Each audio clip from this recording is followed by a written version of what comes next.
Mesdames et messieurs, bonsoir. Dans la Nyanya, un programme d'éducation pour une citoyenneté active est lancé par l'ONG Oxfam. Jusqu'en 2021, ce programme va mettre l'accent sur l'éducation des filles, considérée par l'ONG comme le socle de la société.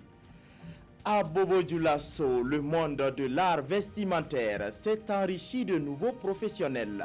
Une vingtaine de couturiers ont bouclé leur formation au centre art vestimentaire de Bobo-Dioulasso. Des détails tout à l'heure dans ce journal. Le 3 juillet dernier, l'ONG Oxfam a lancé dans la province de la Nyanya la deuxième phase du programme d'éducation pour une citoyenneté active. Ce programme couvre la période 2018-2021 et il compte mettre l'accent sur la scolarisation des filles. Voyons cela avec Désiré Ilboudo et Ibrahim Sanou. Les parties prenantes à la mise en œuvre du programme intégré Gouvernance et Éducation citoyenne PIGEC 2 sont ici réunis à Bogandé pour le lancement du dit programme qui couvre la période 2018-2021. Cette deuxième phase du programme piloté par Oxfam sera mise en œuvre dans 25 nouvelles écoles de la province de la Nyanya. L'éducation n'est pas une affaire qui doit être uniquement réservée à l'enseignant. Il faut que toute la communauté éducative s'implique. C'est pourquoi le programme va travailler à impliquer tous les acteurs, surtout à renforcer les capacités des associations des parents d'élèves. Pour nous, vraiment, c'est une satisfaction morale et vraiment un accompagnement de taille, car c'est ce qu'il nous faut sur le terrain. Et pour cette deuxième phase, le PIGEC met un accent particulier sur la scolarisation des filles. Nous renforçons les capacités d'abord des encadrants, donc qui à leur tour forment les enseignants sur le terrain. Les thématiques qui sont retenues, c'est la pédagogie sensible au genre et la pédagogie centrée sur l'apprenant. D'abord, on n'arrive même pas à recruter assez de filles. Et il y a aussi un taux vraiment élevé d'abandon. Avec la phase 2, on devrait lever cette barrière-là. Ce programme a pour objectif d'améliorer la qualité de l'éducation dans la Nyanya. Et pour la directrice régionale du MENA, les impacts de la première phase sont déjà visibles car à l'examen du CEPE, la Nyanya a été la première parmi les 5 provinces de la région de l'Est avec 72% de taux de réussite. Je vous invite à présent à aller à la découverte de deux jeunes garçons. À peine 16 printemps, ils prétendent au titre de bachelier session 2018. Bébé Mathias Palais et Roland Victor Cambou, tous deux résidant dans la région du Sud-Ouest, sont les plus jeunes candidats au bac de cette région. Comment ont-ils préparé leur examen? Quel est leur niveau de confiance? Autant de questions posées aux jeunes garçons par nos reporters Bassima Ignace Bado et Isiaka Nana. Élève en classe de terminale A4 au lycée municipal de Gawa, Bébé Mathias Palais écoute attentivement les derniers conseils de son professeur de philosophie avant la composition des épreuves du baccalauréat session de 2018. Cet élève studieux n'a pourtant que 16 ans. C'est le plus jeune candidat au bac cette année dans la région du Sud-Ouest. On ne sent même pas que je suis le plus jeune, surtout avec mes camarades. On est tous, voilà. Surtout il y a l'altruisme, donc tout et tout. Je peux dire que bon, ça va, il n'y a pas la pression. Et à quelques jours donc du bac, Bébé Mathias Palais, malgré la peur, se dit prêt à affronter les épreuves. On regarde seulement les cahiers puisqu'il y a quelques jours, c'est impossible même de bosser puisque surtout il y a la crainte. Sinon, je peux dire que le bac est déjà imposé, mieux consommer. À 16 ans, Roland Victor Cambou lui est également candidat au baccalauréat 2018. Dans une des classes du lycée municipal, il prépare sereinement son examen du baccalauréat série D. Au programme de cette journée, les mathématiques et l'histoire-géographie. Chaque journée, je bosse une matière scientifique et puis une matière littéraire. Voilà. Donc, je combine les deux. Demain, je sens. Voilà, comme ça, un peu. Je bosse avec mes amis. Des fois, on fait les groupes, les nuls comme ça, on se croise. Et on fait les groupes. Il y a les bosses individuelles aussi. Loin d'être un handicap, pour Roland Victor Cambou, l'âge est plutôt un avantage pour tout jeune candidat. Malgré leur jeunesse, ce sont des élèves assidus selon leurs camarades. Des qualités qui ne passent pas inaperçues aux yeux de leurs encadreurs. Quand je parcours leur travail dans toutes les matières, je vois que ce sont des élèves qui sont assez studieux, qui sont assez disciplinés, très, j'allais dire, respectueux. Je pense que c'est ce qui d'ailleurs même leur vaut tout ce qu'ils abattent comme travail, quoi. Tout comme Bébé Mathias Palé et Roland Victor Cambou, ils sont plus de 2400 candidats à partir cette année à la conquête du premier diplôme universitaire dans la région du Sud-Ouest. Bon vent aux candidats au bac. Parlons maintenant de célébration en différé de la journée de l'enfant africain à Fadangourma. Cette célébration est l'œuvre de Cluster Fada, une organisation des églises évangéliques. Cluster Fada veut prendre en compte l'enfant dans le développement socio-économique du Burkina. Les grands traits de cette célébration sont décrits par Aimé Douamba et Chantal Ouedraogo. Des enfants de Fada sillonnent les principales artères de la ville pour interpeller les populations sur la protection des droits des enfants. Cette démarche s'inscrit dans le cadre de la commémoration en différé de la journée de l'enfant africain par les églises évangéliques de Fada. C'est une occasion par laquelle nous pouvons approcher les autorités locales et même régionales afin que la voix des enfants puisse être portée auprès des décideurs afin que des mesures soient prises pour leur épanouissement et leur développement socio-économique. La prise en compte des droits des enfants passe par un engagement des autorités. Pour ce faire, un mémorandum est remis au maire de la commune qui affirme que des initiatives sont déjà prises pour résorber les difficultés. En termes d'accès à l'éducation, il y a énormément encore de classes ou paillotes, même s'il y a un travail important qui est en train d'être fait. Du côté de la santé, les distances sont encore importantes pour avoir accès aux soins de base. Nous avons un plan communal de développement où l'ensemble de ces préoccupations ont été déjà recensées et où nous sommes engagés sur 5 ans à résorber un tant soit peu ces préoccupations et ensuite avec la contribution de l'État central nous permet de prendre en charge toutes ces préoccupations.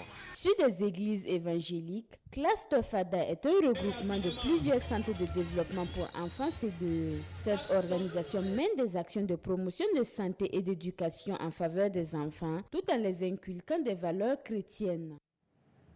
La R&D, Radio Évangile Développement, a 25 ans.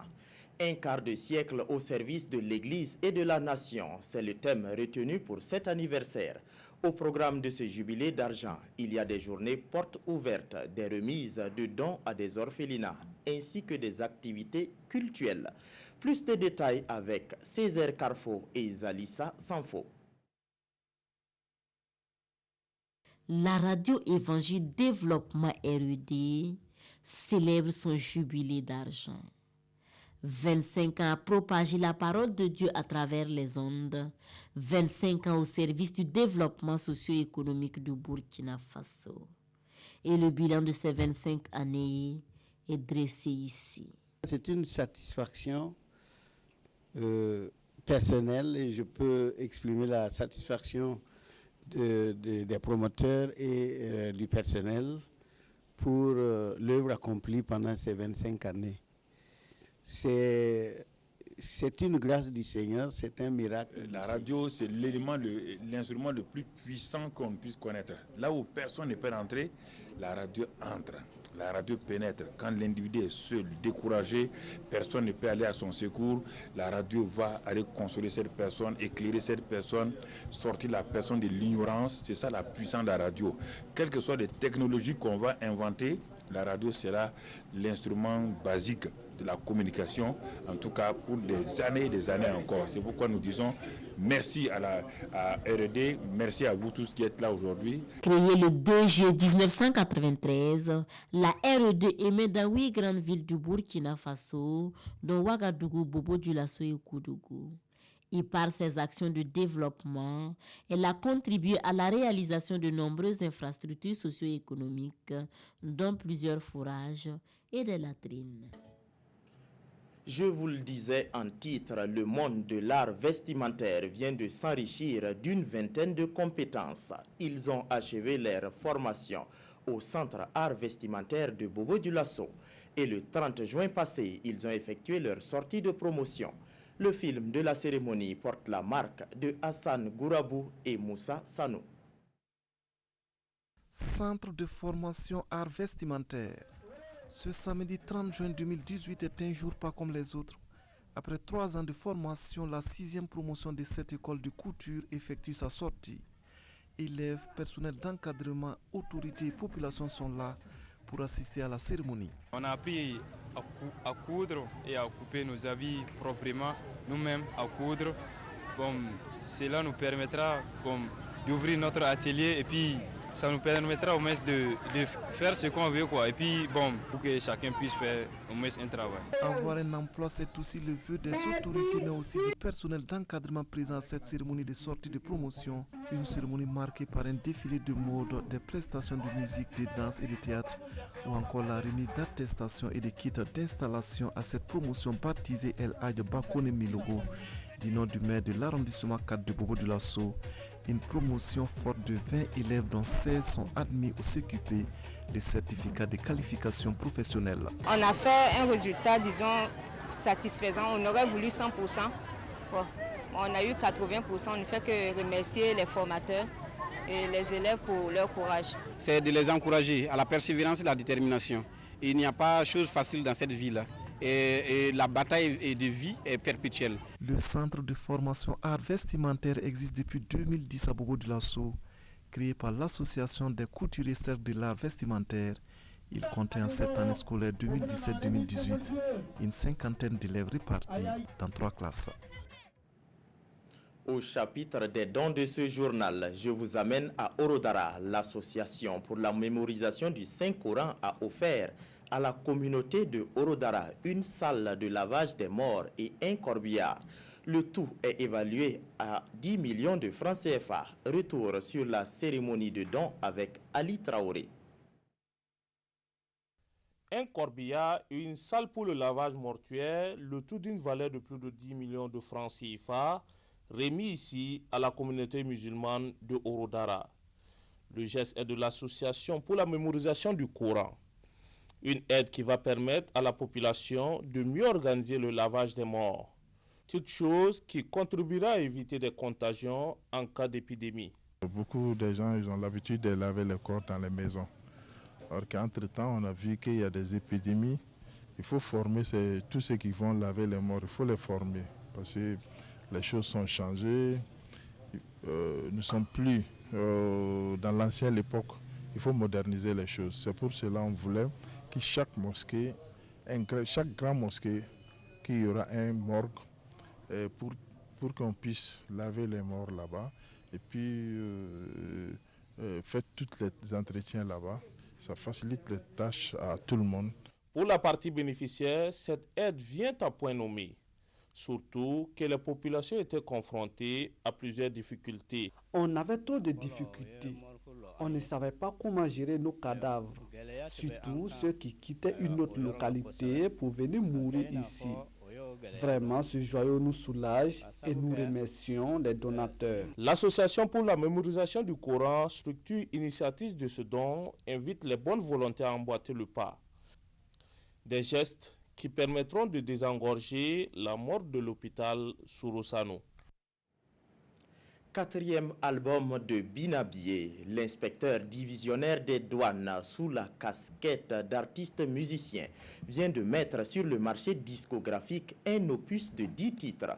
Il s'agit principalement des compositions de musique moderne et d'inspiration traditionnelle. La présentation de l'œuvre s'est déroulée à Bobo-Dioulasso, Hassan Gourabou et Rachid Sawadogo. À ce concert dédicace, Binabié présente au public son 4e album, un album de 10 titres baptisé Nadi Kabaïsou. Nadi Kabaïsou, c'est en langue nationale Boamou. Ça veut dire je ne mange pas, je ne me restaure pas tant que je n'ai pas pris ma douche. C'est un message pour les initiés. Binabié a plusieurs cordes à son arc. Inspecteur divisionnaire des douanes et la musique sa passion, l'homme dit braver toutes les intempéries pour marquer ses empreintes au niveau du showbiz burkinabé. La difficulté n'est pas impossible à surmonter, Moi, je sais que la hiérarchie me soutient énormément. Je suis multiculturel. Donc, il faut bien évidemment tirer profit de cette multiculturalité-là. Après l'exécution de quelques mélodies, le public est conquis. Il a bien joué. Vraiment, j'apprécie sa musique. Et je souhaite seulement que l'on vit la santé, le bonheur.